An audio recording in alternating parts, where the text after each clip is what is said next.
for those who aren't a part of the church or fallen away from the church, and maybe fear plays a factor in them opening their life to God or returning. Have you ever had a moment or experienced someone else's story about fear about and getting involved in the church, or simply going to Mass, or hanging out with other Christians? Sure. I think that's a real fear, in many people's lives. Sure. How they're going to be accepted? Are they going to be welcomed? How does one start? Sure. Well, I guess I'll use myself as an example. Cradle Catholic, of course, I grew up with all that, but when my undergraduate college was a Methodist college, I chose that because it was small. It wasn't a huge state school or anything. It was small enough, similar to what I was coming from, and I was super excited to be part of that music program there, but I had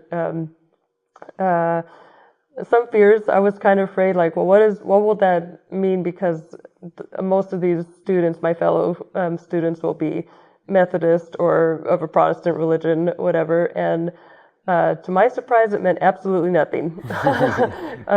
We're all a Christian family, I think there, and so that really eased stuff. We all respected each other. None of us forced God on anyone.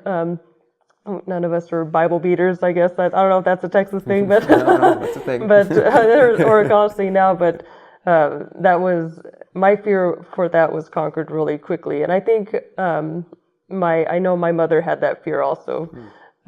She wanted me to continue going to church as much as I could, but without being a poor college student without a car, I wasn't able to. So I did go to other churches as a singer, of course, but I still went, and I still got something out of it because God is the same God in this church or in the Baptist church.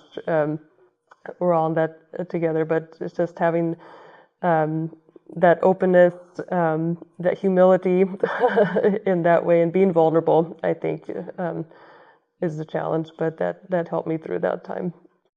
In that journey, do you recall when you claimed your faith? How did you realize that, say, this is my faith, and you took ownership of it? I don't know that I realized I don't know about ownership, but I don't think I realized my faith until my mom died. All through college, you get care packages from parents or family, whatever, and she would almost always send a prayer card.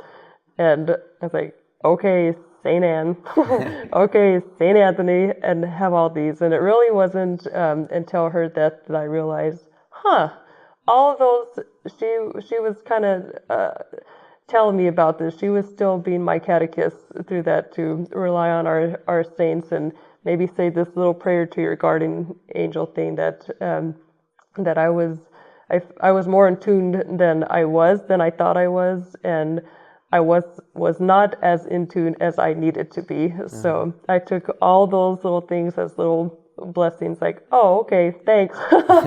So I think it was then really that I realized the importance of my faith in my life when that happened.